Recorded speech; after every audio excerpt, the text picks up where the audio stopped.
Welcome to Life Her Podcast, the podcast that guides you from the 9-to-5 grind to the freedom of your own path. Discover how to conquer life's challenges while pursuing your passions with unwavering faith. Because being an entrepreneur is not easy. So let's get to it. Hey everyone, I'm Yvette Lloyd. Welcome to Life Her Podcast. Today, I have an incredible honor to speak with a highly sought after speaker, trainer, and coach, Dr. Danny Brassell, also known as Jim Carrey with the Ph.D. With over 3,500 audiences worldwide and 18 books to his name, Dr. Danny is on a mission to bring joy back into education and workplace. He's also a co-founder of the world's top reading engagement program and expert at helping entrepreneurs and business owners grow their influence through the power of speaking. In today's episode, we are diving into how speaking can be the fastest way of growing your business, the secret to crafting a speech that is convert into practical tips, boost your confidence and impact on stage. If you've ever wanted to use your voice to inspire, lead, and attract more clients, this is the episode for you. Hi, Danny. How are you? Fantastic. Thanks for having me on, Yvette. More importantly, thanks for all you do to spread some joy in the world. We need a lot more of you. Oh my gosh, thank you so much. Joy is exactly what we need for sure. Absolutely. So, you say speaking is the fastest way to grow your business. Why is that? And can you share any success stories of people who leverage speaking to scale their business?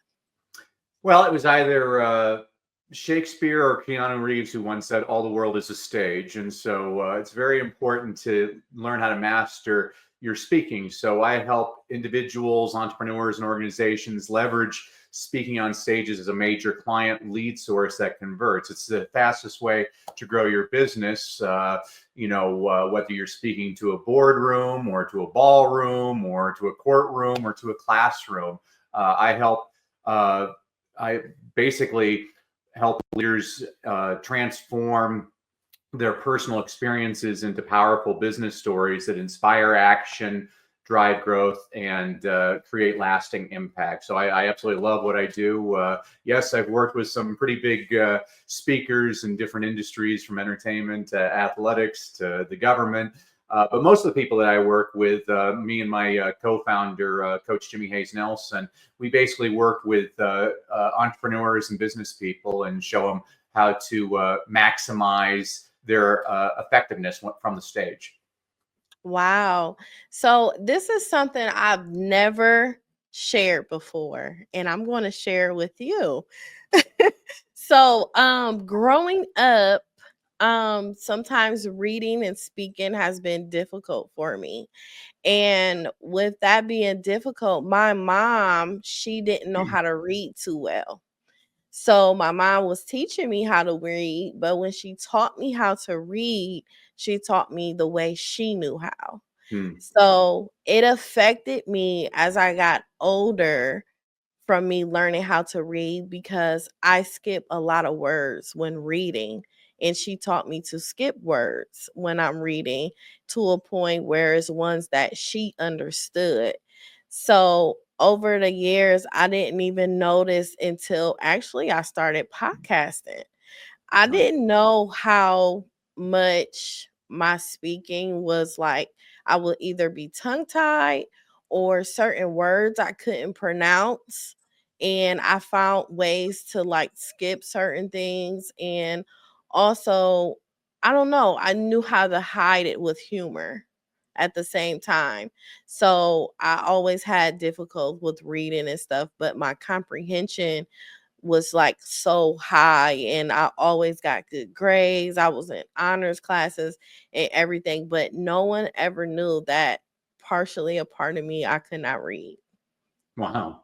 Thanks for sharing that. That's pretty incredible. It's amazing. Yes, and I excelled in a lot of things. I got good grades, everything, but I just been going with the flow with so many things, and it's been working for me. However, I've always wanted to like expand it and make different things a lot better, because sometimes I feel like my vocabulary and certain things isn't enough for me to present on certain things. So I never really went on stages, and I really don't do too much on social media as far as me doing things on my own without having other people. Well, it sounds like you're prepared to run for Congress, because I don't think they read most of the things that they. You know, it's so crazy. A lot of people always told me like a lot of people have those difficulties. Yeah, I mean, I grew up hating reading. My father was a librarian. I always hated the public library. It always smelled funny to me. The furniture was uncomfortable. There was always an elderly woman telling me to be quiet. And there was always some freaky homeless guy by the bookshelf, thought he was a vampire. I always hated it. And it wasn't until I started teaching in the inner city in South Central Los Angeles in Compton, where I saw a lot of my students didn't have a lot of the advantages I had growing up. I mean, I was very, very blessed to that. I mean, both of my parents were in the home. We were poor, but we always had food on the table. And my parents always read in front of us kids, to us kids, and we had plenty of access to reading materials. And so it really became a passion of mine to get kids really pumped up about reading, because I find schools do an adequate job of teaching kids how to read. But the question I always ask people is, well, what good is it teaching a kid how to read if they never want to read? I teach kids why to read, because I've never had to tell a kid, go turn on the TV. I have never had to tell a kid, go play a video game. And I never want to have to tell a kid, go read. I want them to choose to do it because they love it. And there's simple strategies I share with parents and teachers alike to get kids pumped up about reading. Wow. So what do you think about I was seeing something, I can't remember the percentage rate, but I was seeing how low the percentage is as far as, well, not, I wouldn't even say low, how high the percentage is that a lot of children right now that don't know how to read and they struggle with it, and it turns them into having behavioral issues. Yeah, I don't know if I trust a lot of those studies. I mean, I was with a fourth grader, and his teacher told me, oh, he doesn't know how to read. And I'm like, well, I was with him for an hour, and the kid must have sent 20 text messages. He was surfing the web. He's highly literate. His teacher was just using a definition from 75 years ago. There's different types of reading. And so, I always point this out, how school kind of cracks me up. When was the last time at work somebody said, I need you to read this novel by tomorrow? But that's what we're asking kids to do in school. Whereas I know plenty of kids, they might not be interested in reading a novel, but they can design their own website and create all kinds of social media posts. And so I don't know if I ever trust those. Plus, I always hear that, they'll say, oh, America's ranked 27th in the world in reading. We're so far behind China and India and Japan. Let me make this very clear to people out there. America does something that China, Japan, and India do not do. We educate all kids, including the special needs kids, the English language learners, the poor kids. I promise you, most countries are not testing that part of their population. So we're not comparing apples to apples. Can we improve? Always. And I completely want us to set the bar high, but I'm always questioning a lot of these statistics that I see. Oh, wow. Thank you for that. So back to like being a individual in entrepreneurship, and they want to, expand their business and be on stages and speak more. How can someone who never spoken on stages before use speaking as a client lead source? Yeah, so Coach Jimmy Hazen Nelson and I created a company called the Well-Crafted Story Workshop, where in just a couple of days, we show you how to create your perfect, what we call well-crafted story. Many years ago, I was a journalist, and I followed a politician around, and he would give the same speech 20 times a day to introduce himself to new audiences. He called it a stump speech. In superhero movies, you would call this the hero's origin story. Simon Sinek in his book Start With Why would probably call this your visionary statement. Jimmy and I called a well-crafted story. You can call it peanut butter and jelly. What this is a speech that you're going to deliver again and again to introduce yourself to new people. It's a speech that's appropriate for a lot of people, a few people, or just one-on-one. And like I said, it can be used for large groups or small groups, medium-sized groups. It can be used for a paid offer or an unpaid offer. And so Coach Jimmy and I, we have an approach, we call it our 5 C's approach. And the most important thing anybody has to start with before they create any kind of speech is they need the first C, which is clarity. And there are 2 questions which all entrepreneurs have to ask themselves before they create any kind of presentation. The first question is, who is your audience? And the second question is, what is the problem that you solve? So I work with people every day where I ask them a simple question: who is your audience? And they'll say, my audience are men ages 30 to 55, actually also women, sometimes corporate, but sometimes small business. I'm like, well, you just gave me about 5 different groups of people there. You have to get really clear on who it is that you actually serve. And then I'll ask them, well, what's the problem that you solve? And they say, well, I help them with coaching with their mindset.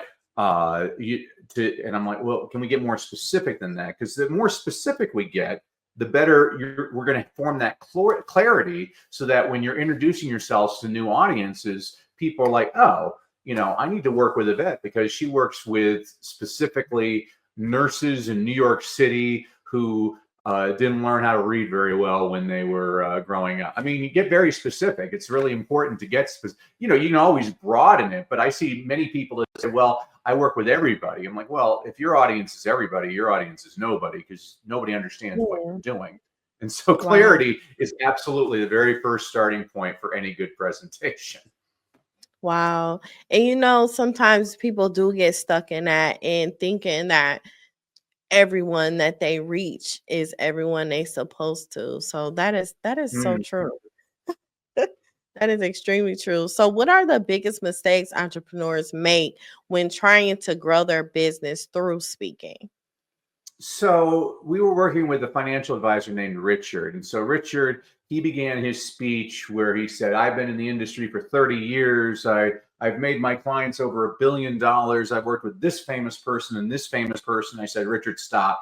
What are the 3 most important elements of real estate? And he said, what? I'm like, location, location, location. It's all right for you to brag, but you're doing it the wrong part of your presentation. The opening of your presentation, what Jimmy and I call the second C, which is to connect with your audience. Here's the most important strategy I share with people. Stop talking about your successes. Talk about your failures, because not everybody in your audience has succeeded, but they've all failed.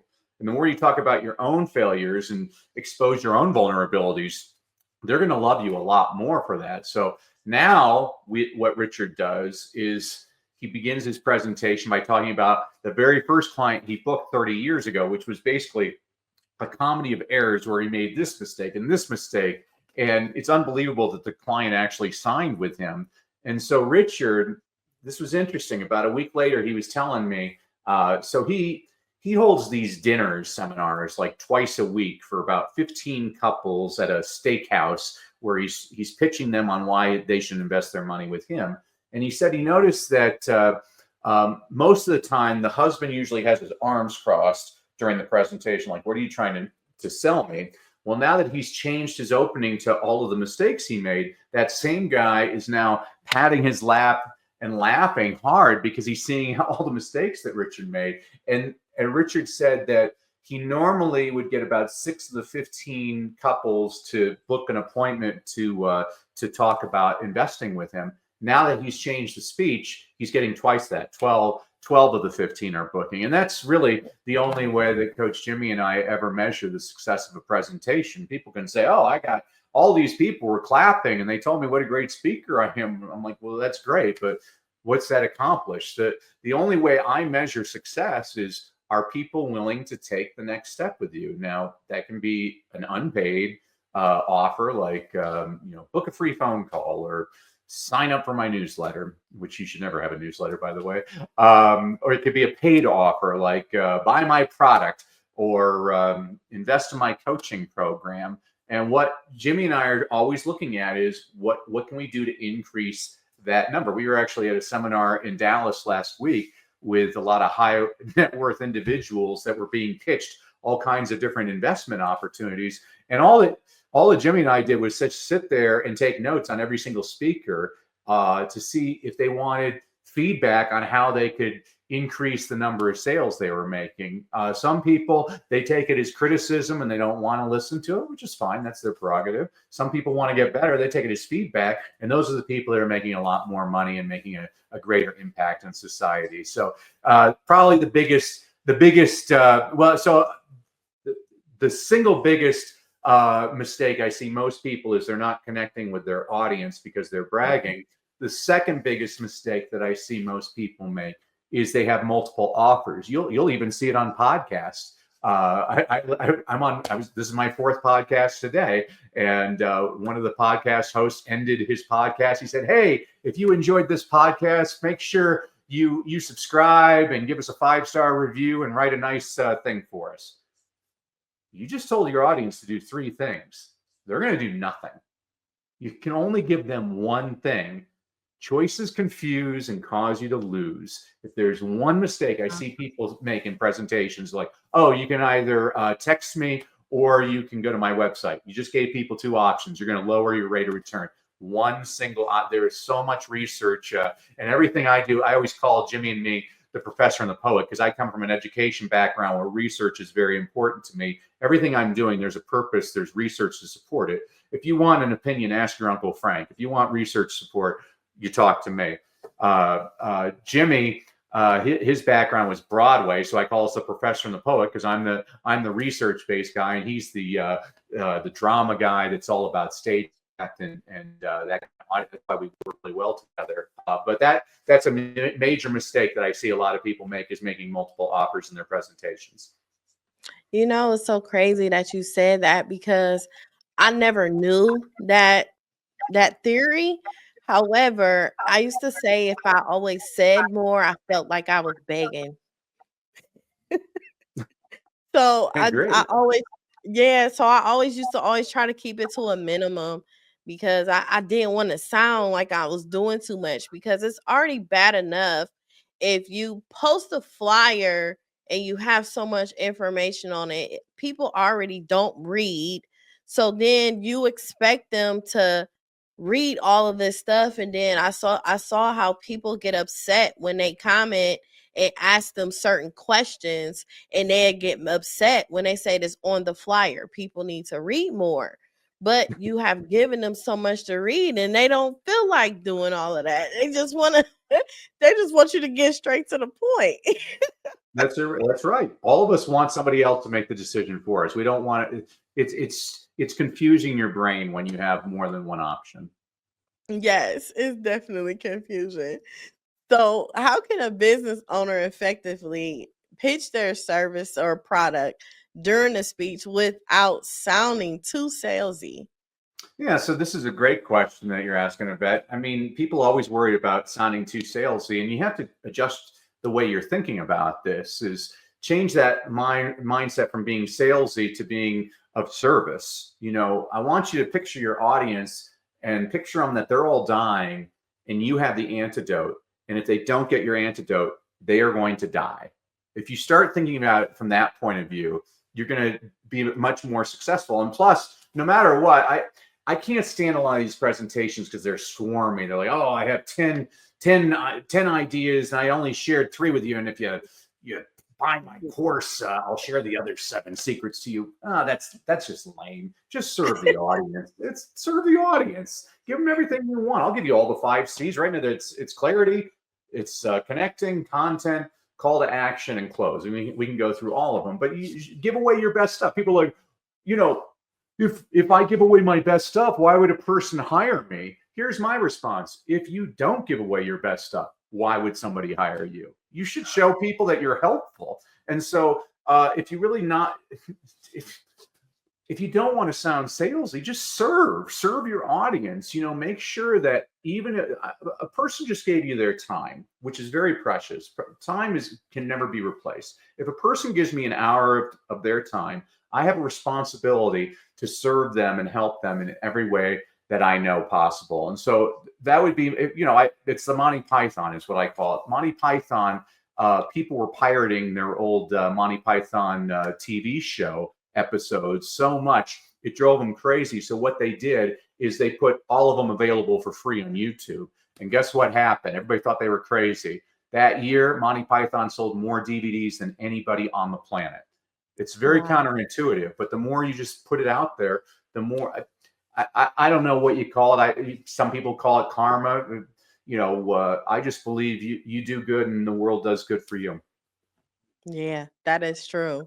So what strategies can someone use to get booked for more speaking engagements, even if they don't have a big platform?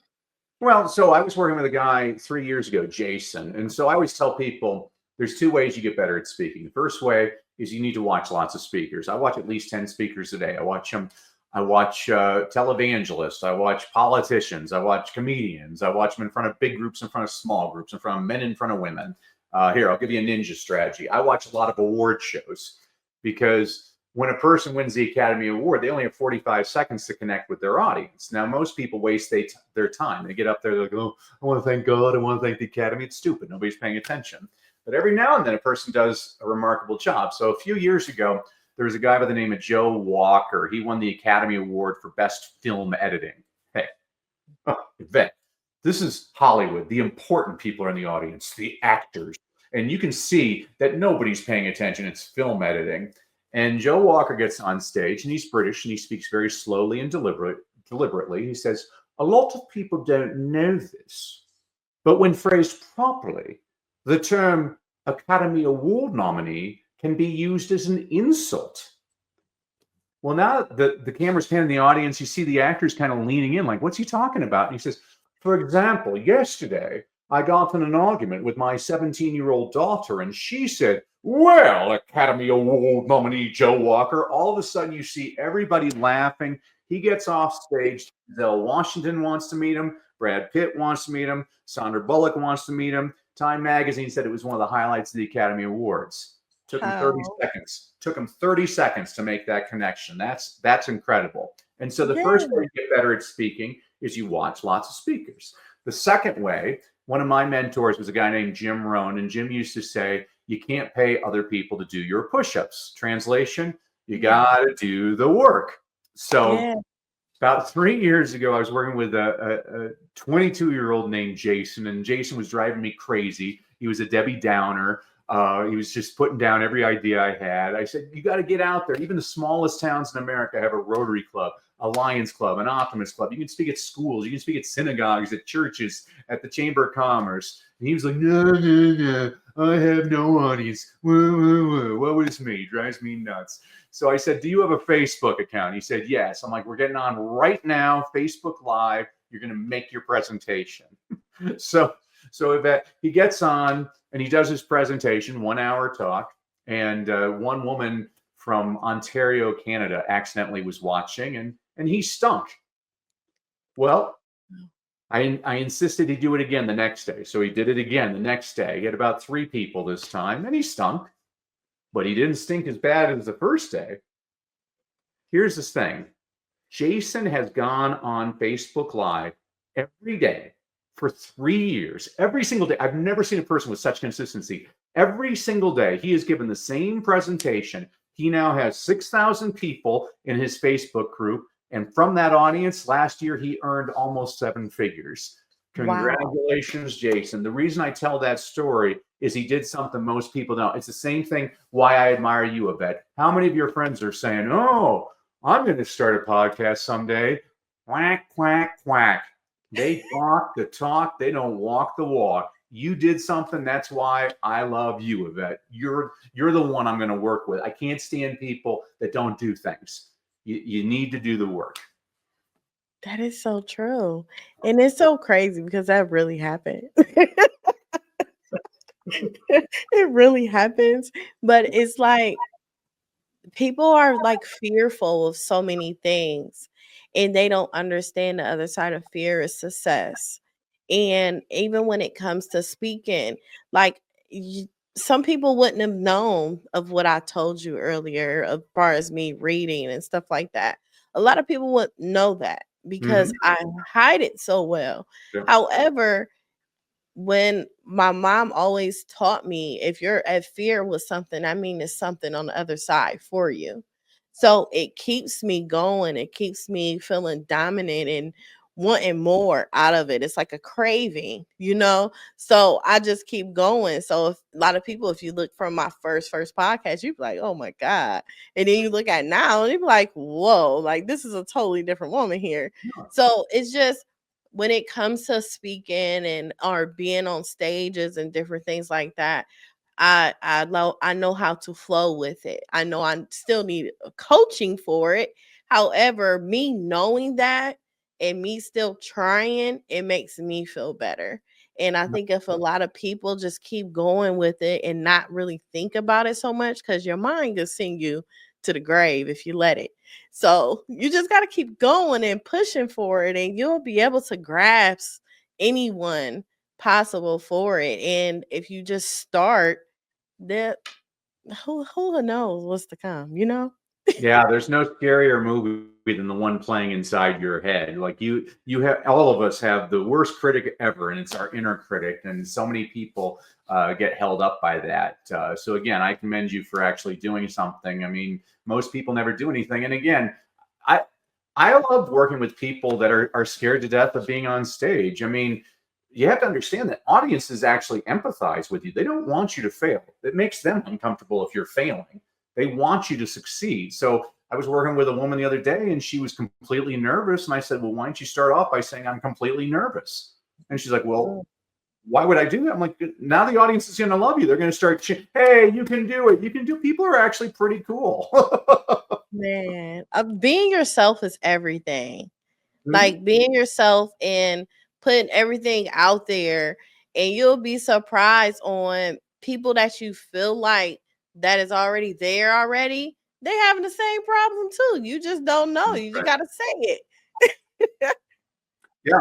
Barbara Streisand vomits before she goes on stage. Bill Russell, the Boston Celtic, vomited before every game. President Reagan vomited before every speech. You're in good company.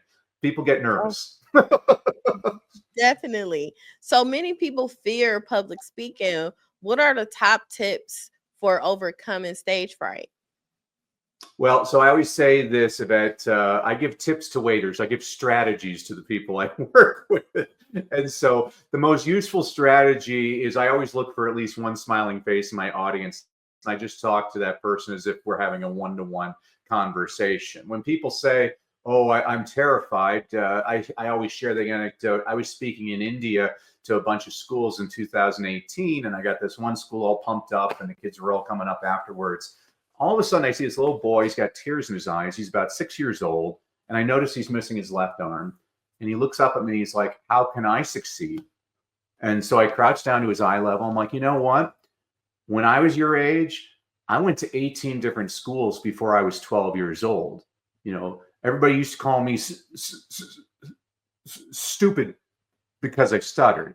And eventually I went to a school, and the teacher, she worked with me one-on-one, and she would sing things to me, and I found I could sing them back without my stutter, kind of like the movie The King's Speech. And eventually I lost my stutter and I became a swan.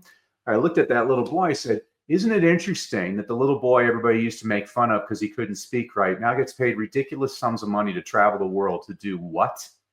And he gets this big grin on his face. He's like, speak. I'm like, don't let anybody ever tell you what you cannot do. Everything possible. Your mind is the only thing restricting you. And I believe that. I totally believe that. When I'm working with, you know, a lot of times I have a background in stand-up comedy. And so people will work with me because they want to add humor to their presentation. So I was working with a gentleman from the Silicon Valley, an engineer, a couple of months ago. And engineers tend to be very introverted. They're not the most interesting people in the world. This gentleman was from India. He's like, Danny, please help me. I'm not interesting. I need to do this presentation.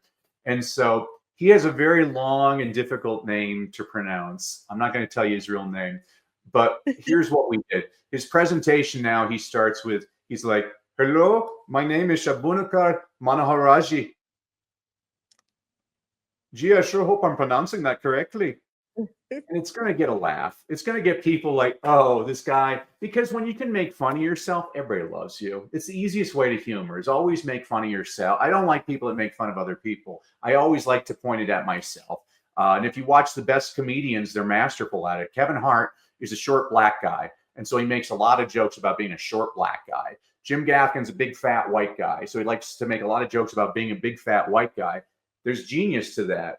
By taking a perceived weakness and turning it around, you've just made it your strength and nobody can use it against you. It's actually a really great strategy. So that's what I again, when people are nervous, I say turn the nerves into your strength, your super strength. Everybody's nervous. I mean, Jerry Seinfeld used to do a great routine on that. He said, statistics show that people's number one fear is public speaking. Number two is death.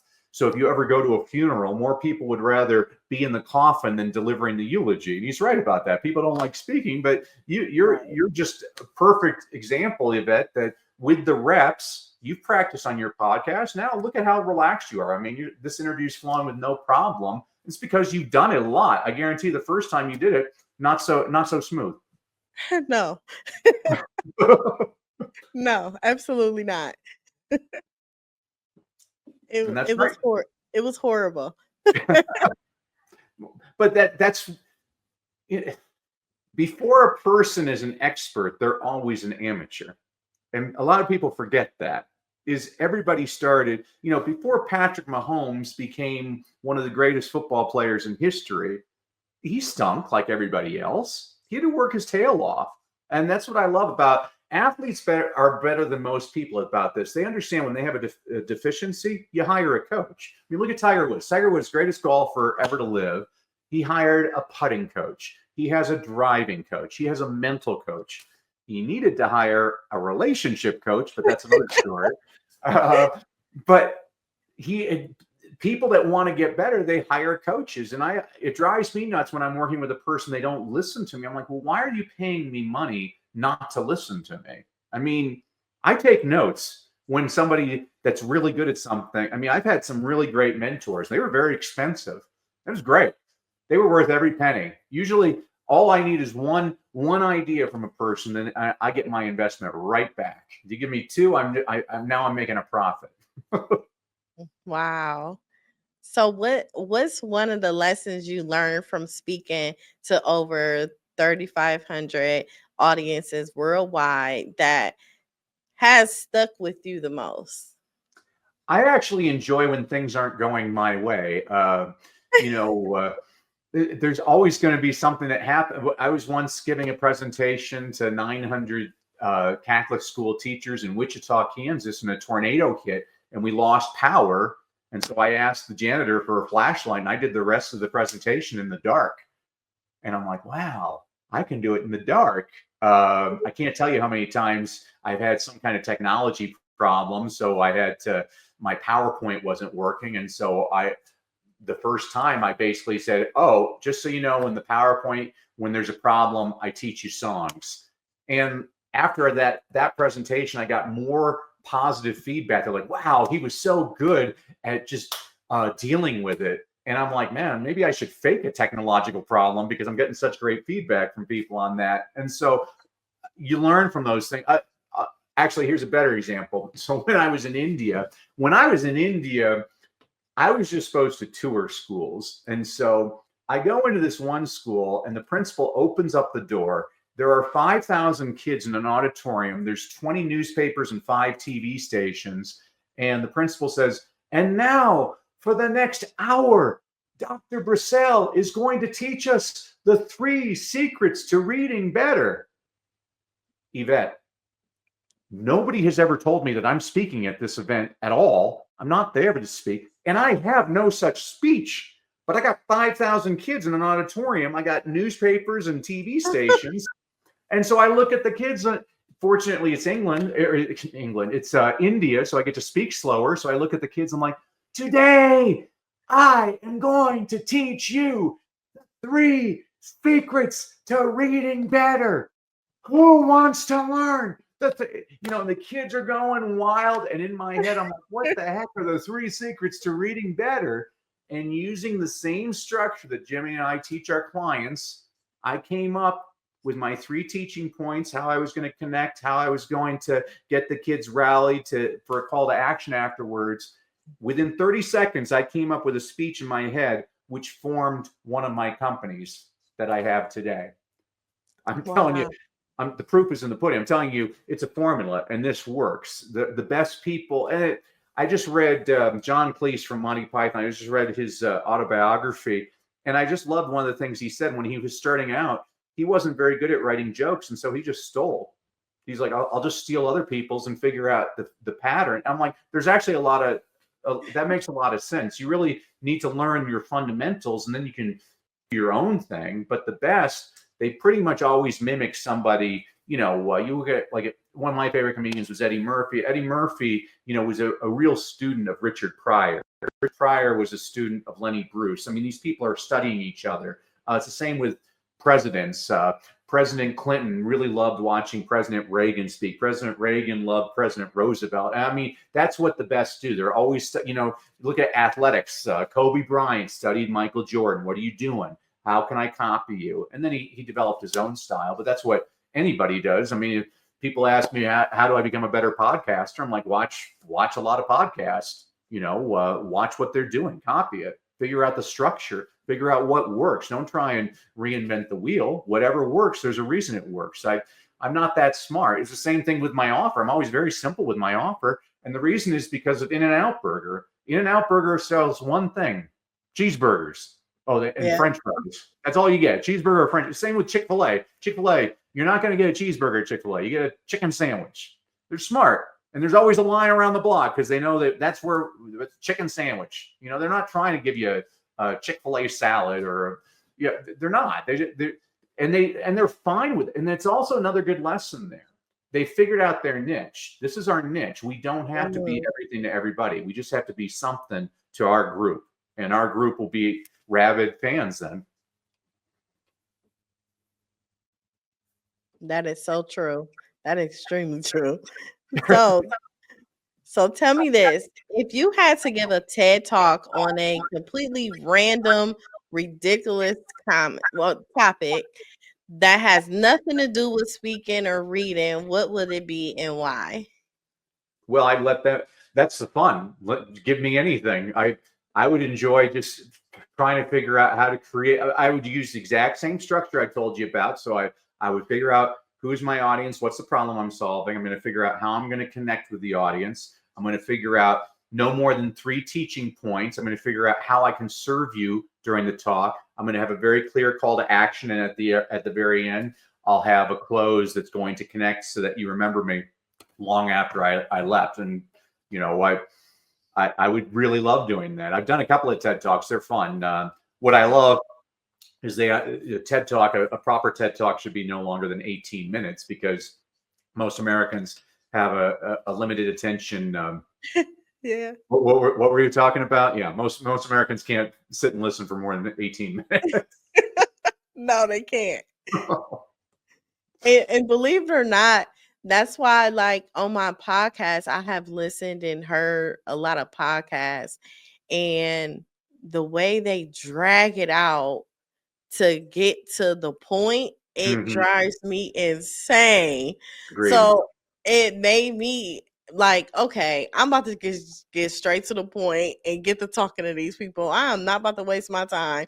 Introduction and get to the questions. And I have gotten so many compliments with so many people was saying how they love how I get straight to the point. I love that. You get right to the meat. Not a lot of sizzle. Let's go straight for the meat. I love it. Yes. And it's so crazy because my dad used to say, you can't keep dragging ass. You got to keep going. Said only as a dad could say. I know, right? So what are certain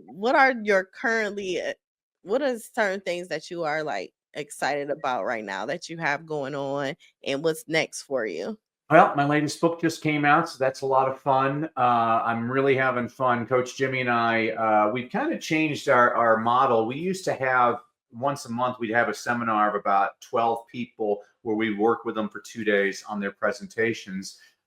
From that, we discovered a new niche. A lot of companies don't want to share their secrets, and so the companies just fly us out to their company so we can work specifically with their team and help them all on their presentations.